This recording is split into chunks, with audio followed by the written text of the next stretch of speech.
Hey everybody. Oh, happy Thursday it is. I'm so excited. Garrett Sussman of iPullRank here for the Rankable Live podcast. This one's fun. It makes me geek out a little bit because I personally love analytics. I think they're fascinating. And if you're a Google Analytics user, the game is about to change in the very near future. And this is the type of stuff that you need to be on top of if you're doing any type of analytics reporting for your company. Um, so today I'm joined by Krista Seiden.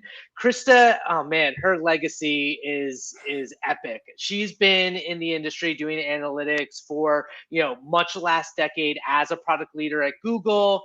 She's really defined the voice behind nearly all of Google's like educational and documentation about how to make the most of you name it, Google Analytics, Analytics 360, the Google Marketing Platform. Literally, if you've watched any video on the Google Analytics YouTube channel, you've pretty much seen Krista teaching us all how to use it, get the most out of it. And she has been working diligently with the team as well, consulting about GA4, which is a game changer. It came out more than a year ago. It's been iterating and updating.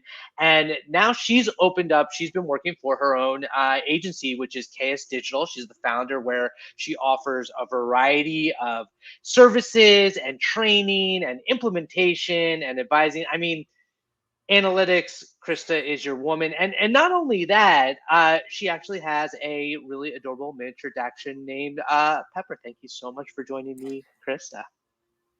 Thanks for having me. Pepper's actually right down beside me, so she may make an appearance later.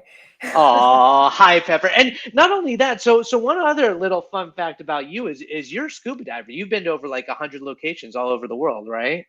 I have, yeah. It's definitely a fun pastime. Although with COVID and we had a baby a little almost a year ago, so there hasn't been too much scuba diving lately. But I definitely look forward to getting back out there. Oh man, how bad do you miss it? A lot. It's so fun to go to all new destinations and see kind of a whole nother part of the world, really, like underwater. It's really cool. I've never done it personally. I'm terrified, but it is something on a bucket list that I feel like I don't know if it's a claustrophobia thing, but we are not here to talk about scuba diving. We're here to talk about Google Analytics 4. So let's dive in. What's a little bit, well, first off, tell me a little bit about how you got into analytics in the first place. Like, what's your origin story? Yeah, I mean, it's been a while. I started out my career I started out as a fixed income analyst at HSBC pre like 2008 crash. Then moved on quickly after I got laid off from there. And started my career in digital really at Adobe. So I was actually hired onto Adobe before they bought Omniture. I was an internal digital analyst. I did, business analytics. I helped make a dashboard for the CEO every month.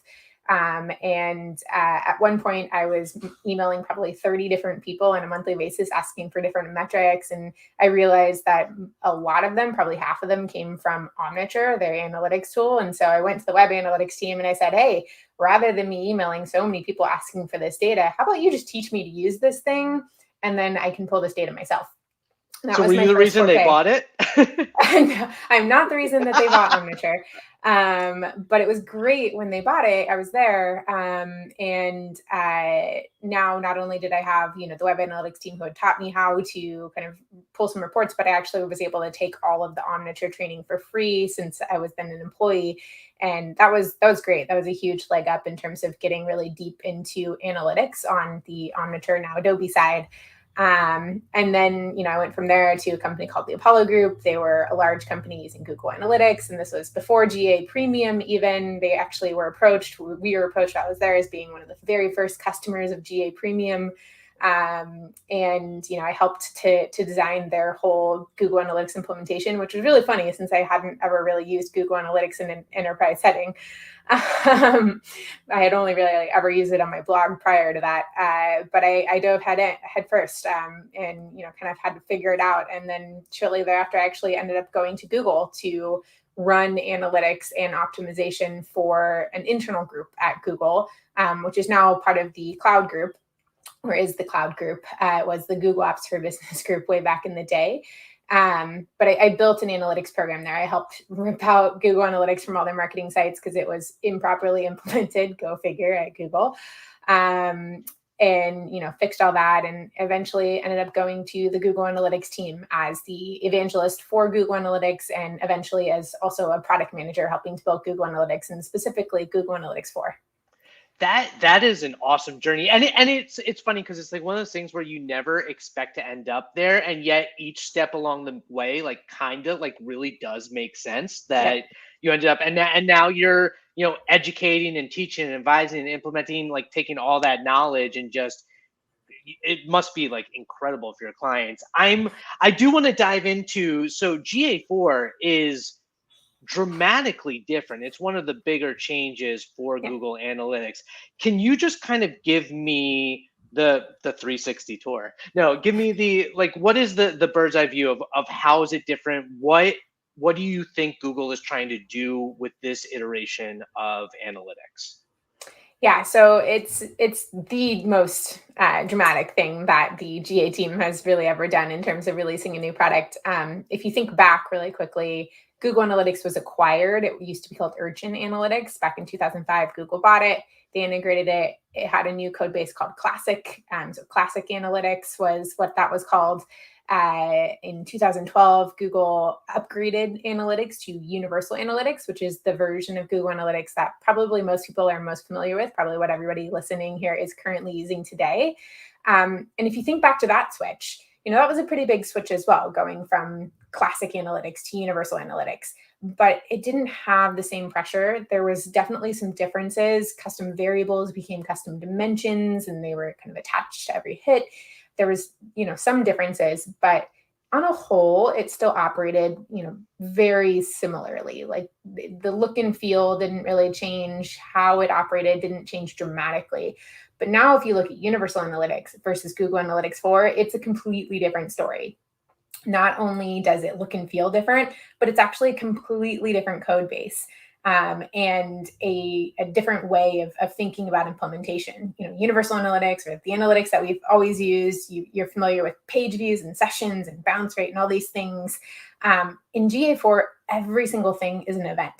Even a page view is considered an event. And attached to every event, you have parameters, which are additional pieces of data that you can send with every event hit. So completely different data model, actually much more similar to what is now today called product analytics.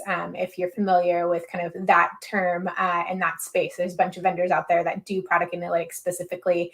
And now GA4 is kind of competing in that space, but also brings along with it all of that kind of marketing analytics goodness that Google has really spent the last almost 2 decades, 15 plus years building out and really making top notch in their product. It really is a game changer in a lot of ways, because obviously they're pulling in, there's opportunities to pull in the e-commerce and the attribution so much more effectively. But you really do have to, if you're familiar, whether you're an SEO or just any sort of like analyst, you need to think about how you're going to use this tool differently. Because I've been watching the videos, I've been playing around with it myself, and just the events is not one-to-one with Universal versus GA4. Mm-hmm. And not only that, It's just fundamental things that are really important to a business. Like in Universal, you have goals, you have the whole premise of goals. And in GA4, it's all conversions, which is much more flexible and granular, but it's completely different. Yeah, I think it depends on who you talk to, really. I think a lot of people will tell you conversions are not, they don't live up to what you could do with goals. Mm-hmm. Conversions are great in that you can take any event that you make or that you're sending to GA4, and all you have to do is toggle a switch, and that's now considered a conversion. So now you can send that to Google Ads or, soon any of the other ads integrations throughout the Google marketing platform. There's a bit of additional reporting on that. They're starting to do conversion modeling on conversions in particular to start to fill in some gaps where you may have lost cookie data, but Google can model that out for you. So there's definitely nice things about conversions, but I think goals were used for a lot more than just sending something to ads, right? It was being able to, people reported on goals a lot because they weren't necessarily a specific event. They were, something within a session. They might have been, that somebody visited a certain number of pages or spent a certain amount of time or got to a certain destination, or a number of different things could be accomplished using goals. And they were much more available within reporting. So it's definitely a mindset shift that you don't have that type of ability in GA4. And in my opinion, probably one of the drawbacks to GA4 currently. But I think Google's hearing a lot of feedback on that. My fingers are crossed that there will be more to come there to bring back some of that functionality. We were joking right before this, is like, because you have a lot of insights and there's a lot of NDAs, there's a lot of stuff that is on the horizon or Google's aware of, but you can't say definitively, oh, we're rolling this feature out, we're doing that. I know something has come up similar in the past, questions around segmenting and filtering and how that's different. There's more of this like comparison setup there, which doesn't feel as I don't know. It feels more fluid than universal. It is. It's not as deep, and it is not as. It's more fluid. I think that's a good term. It's not lasting. I guess in Universal Analytics, when you create a segment, it goes into your segment library, and you can access that segment at any time. You can share it with others. You can kind of push it to the account to be shared, or to the property to be shared across everybody. And that's really nice. In GA4, in the reporting interface, you have comparisons, which can't currently use metrics. They're only dimensions. There's a limited number of rules that you can apply. There's no regex or statements, and that's definitely limiting to some people. And so, they don't quite stand up to segments.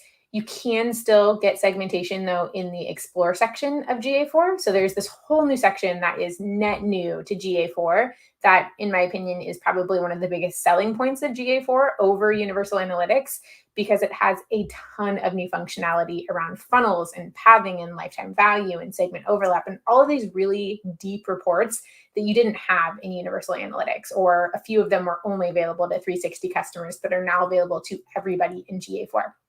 But that's what I was going to ask. It's just like, what are those values to that point? Mm-hmm. And it does, exploration seems fascinating, just because it's almost like a done for you Google Data Studio situation. Like it almost. Yeah. There's definitely, so kind of like Data Studio, you have to build a lot of these reports rather than them being kind of canned out of the box. And that can be a little overwhelming for some people. It's, hard to know kind of where to start. But for those who are kind of your really, deep data analysts or really, skilled in Google Analytics, they love it because they can kind of come in, build whatever they need, like a custom report, but even better, you can break it down, you can slice and dice it by multiple segments, and segments, bringing that back, there actually is a segment builder in the Explore section where you will be able to do kind of all of those things that you could do kind of in regular reporting in Universal. But it still doesn't save those segments. So they're aware that there's kind of this missing segment library element. I've been pounding on them for that for a while now. So my hope, again, is that we'll see that in the future. I think, the constant narrative here is that GA4 is a great tool.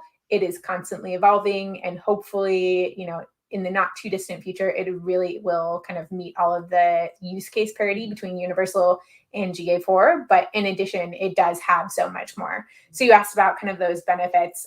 The Explore section, I think, is, that is top of mind for me in terms of the functionality. If you haven't played with it yet, the funnels builder is really, really cool. You didn't really have anything like this in Universal unless you were a 360 customer. You can build up to 10-step funnels. They are very, very versatile. You can break them down by dimensions. You can segment up to 4 segments on top of it. You can actually see the time between steps. So you can see how long it takes on average for people to go from one step of your funnel to the next. And if you have kind of a longer selling process, that can actually be super useful, because what you can do with that is you can actually create a segment of the drop-off or of people who take longer than a certain period of time, and use that segment to then remarket to them in Google Ads or elsewhere. So there's a lot of really cool functionality there. pathing is another one of my very favorite tools within the Explore section. I'm a little biased here because I actually built both funnels and pathing when I was at Google. But I mean, go ahead, play with it. I think you'll see it's actually a pretty cool tool. So if you like it, let me know. If you hate it, let the GA team know. I love that because it sounds like between pathing and funnels, it sounds like a CRO's dream, right? Like there's so many more strong tools to really get the data to know if you are a web developer, web designer, or just a CRO, that what you're doing is like with these funnels is working. The pathing sounds really cool too. And so much of it feels customizable. It just sounds like whether you're a beginner or an advanced, you just have to accept the fact that this is different. This isn't going to be apples to apples, but long term, this will be a better solution. Yeah, I mean, that's definitely the goal. And I think we're getting there. And I think you hit on something that's very, very important, is that GA4, much more so than Universal Analytics, is going to be highly customizable. So one of the features that is already rolled out is this feature called the library, which is all about report customization. And there's definitely going to be more coming here. Can't say too much more, but I'm really excited about the things that are going to be built out here. But one of the things that you can already do now that you could never do before in Google Analytics is you can actually customize the left nav. Like you can change the names of the reports, you can hide certain reports, include only. I have a section in mine called Krista's Faves, and they're just, my 5 or 6 most used reports, easy access. I have it all in one section. It's really cool. It's great for larger businesses who want to try to curate certain report collections for different users. So for example, you could create a marketing team section, and those are the 6 reports that your marketing team is always using. They don't have to, go through and try to find everything and rebuild it themselves. It's there for them. Similarly, you could have, an SEO team section and so on. And I think that is really, really nice. And we're going to continue to see improvements there in terms of this flexibility of customization, especially within the reporting interface. So I really like that about GA4 as well. Yeah, I agree with that actually, because it's nice because it's not too complex. Like you're not starting from a blank slate with some SaaS tools where it's just like, go, good luck, build, use your own imagination. It's like you have the starting point, but then you're not stuck to whatever the format is of the UI. You can actually build out, and there's a lot of flexibility there. I think the organizations that want to do that will take full advantage. That said, for so many businesses haven't adopted it yet, and we're going to talk about why they need to. But just basically, how do you get started with GA4? Yeah.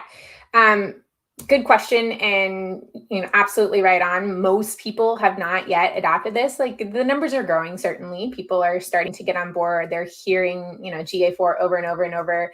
Just a week or two ago, Google sent out an email saying, GA4 should be your new tool of record. And so you're starting to feel the pressure. Google hasn't said anything yet that, you have to use this, Universal's going away. But I mean, if you read between the lines, that's certainly, going to be coming at some point in the future. But in terms of getting started, I think, the very first thing you need to do is just get that GA4 tag on your website. And this is a strategy called dual tagging. So keep your Universal Analytics on your site. Don't remove that. That is currently your tool of record. But if you aren't using GA4 yet, set it up side by side. If you're using Tag Manager, this is super, super simple. All you need to do is implement the config tag, and you'll start collecting things like page views and all of the automatic events. And then one other thing that I didn't mention earlier, but this is also related to getting started, is a really, really cool feature of GA4 that is net new, only available in GA4, is this thing called enhanced measurement.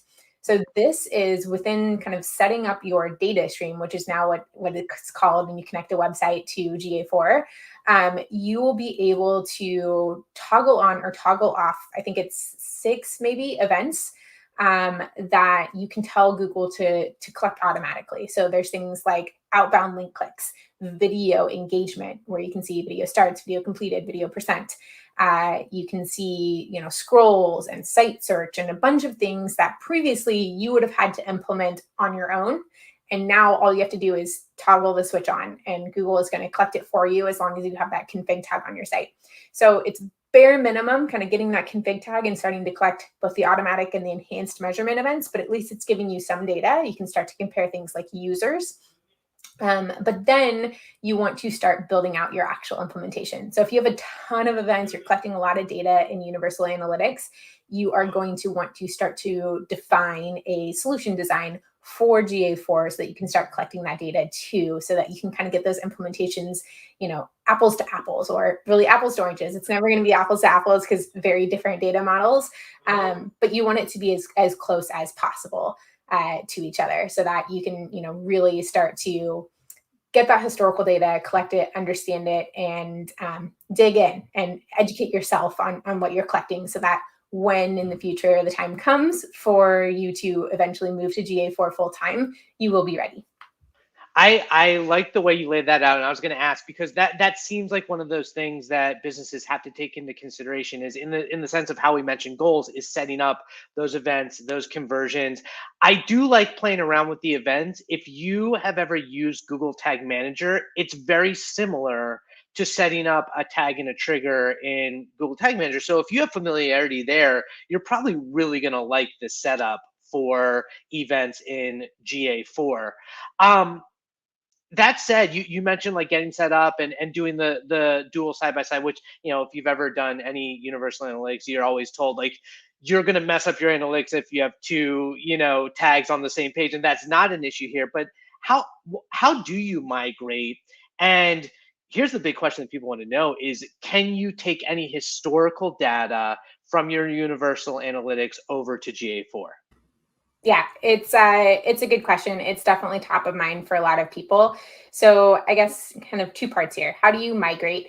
I think migration is maybe, this is the term that Google is using and a lot of people are using. It's maybe not the right term, because you're not, to answer the second part of your question, going to be able to migrate your historical data into GA4. That data will live in Universal. It will live in however you might be exporting it. It's a different data model. It cannot be combined with GA4 because of that different data model.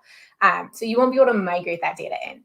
That being said, once you get dual tagged, you start collecting data in GA4, you have your two data sets. If you want to see that data side by side, one thing that I have been recommending is setting up a data studio dashboard, pulling in a lot of your similar metrics. You can even have kind of your universal data pulling in your historical data, your GA4 data looking at, current and forward data. And that way you have a view of that data with historical and current and present data, even though they're coming from two different Google Analytics systems.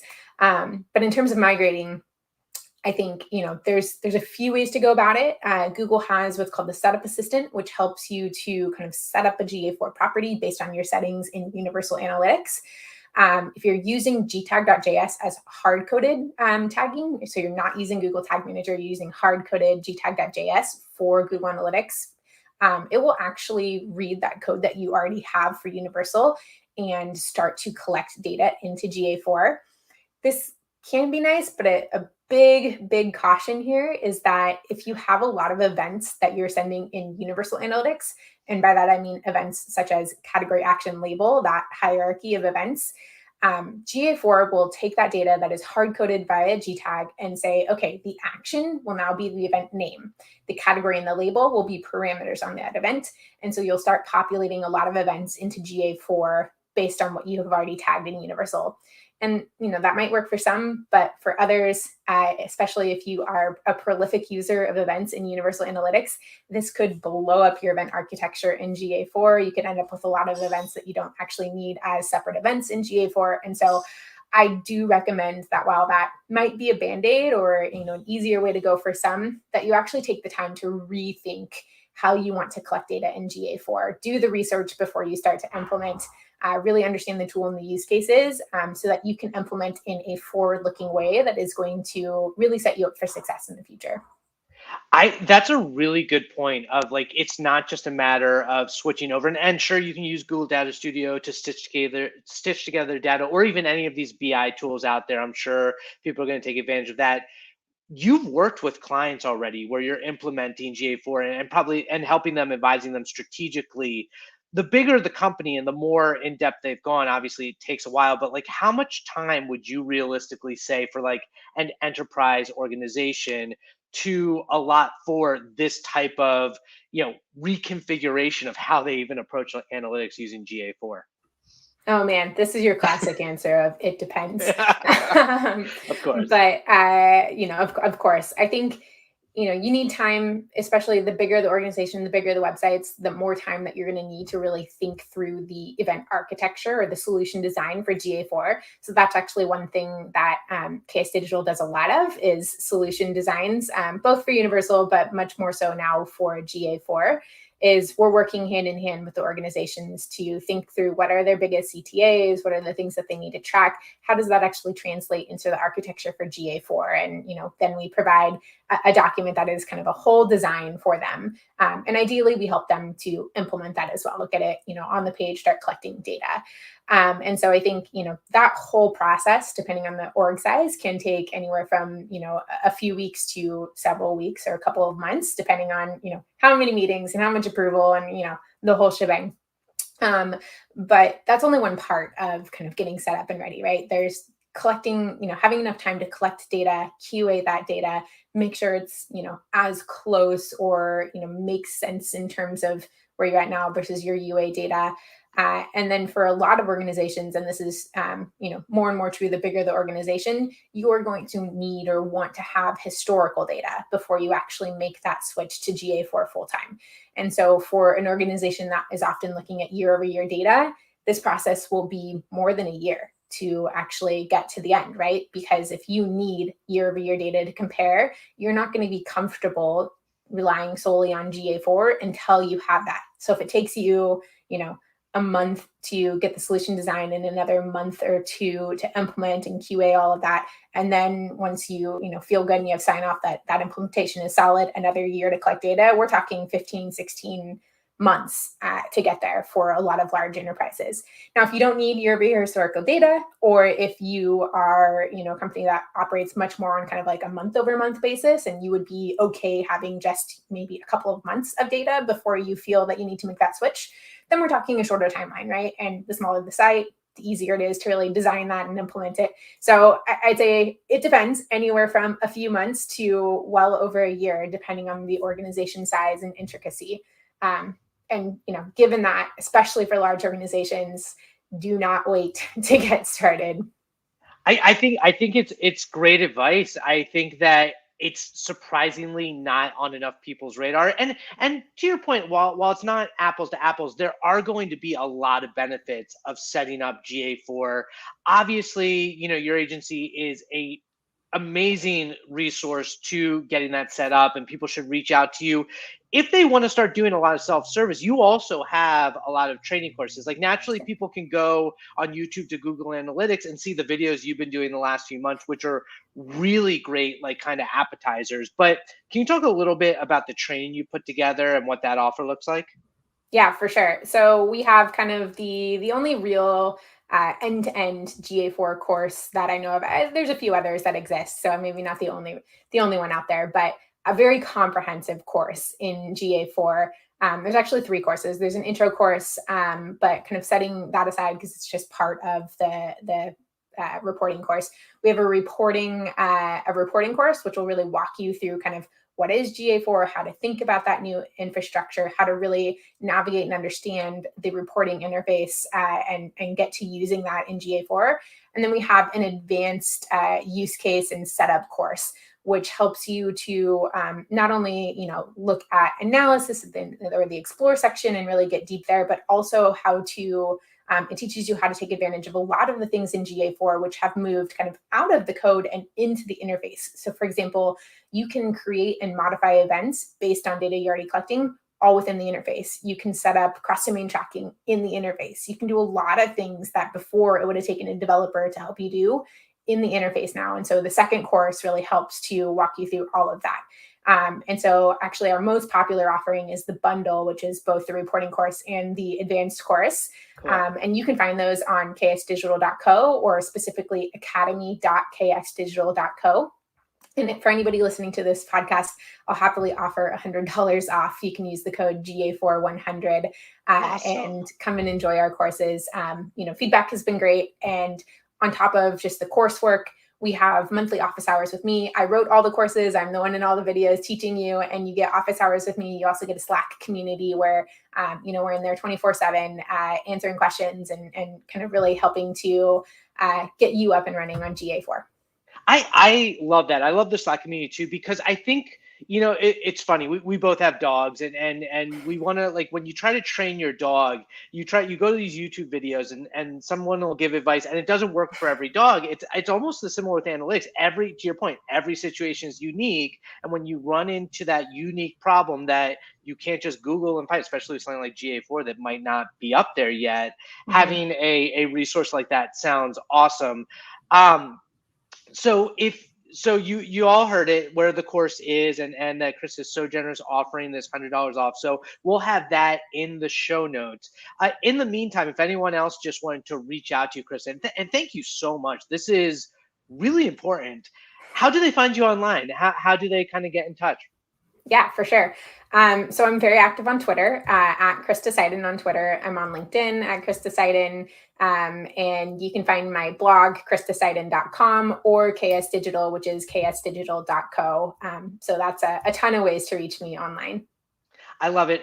So you all heard it. GA4 is it's free. It's something you should be doing now. It's gonna increase your value. There are some limitations, but it's worth it to start educating yourself. And if you are a massive enterprise and you have a complicated set of goals and conversions already on Universal Analytics, like, you need to get started on this yesterday. Krista is your woman. Thank you so much for being my guest, Krista. This has been awesome. Of course. And I think we have a little special guest here that just wants to say a hello and a goodbye. Hey, Pepper. Oh, what a good, sweet dog. Thank you again, everybody. Thank you for joining us. This has been Garrett Sussman, the Rankable Live podcast for iPullRank. Krista Seiden of KS Digital. We'll see y'all next week. Next week, we have, this is going to be nuts. You remember from the 90s, the song Whoop, There It Is by Tag Team? Apparently, so DC Glenn, one half of that tag team, is actually gotten into SEO, and he's hopping on the Rankable Live podcast next week. So he'll be our guest next week, Thursday, October 28th at 1:30 p.m. We'll catch you all later, and look at the show notes for that generous $100 offer on Krista's course. Have a good one.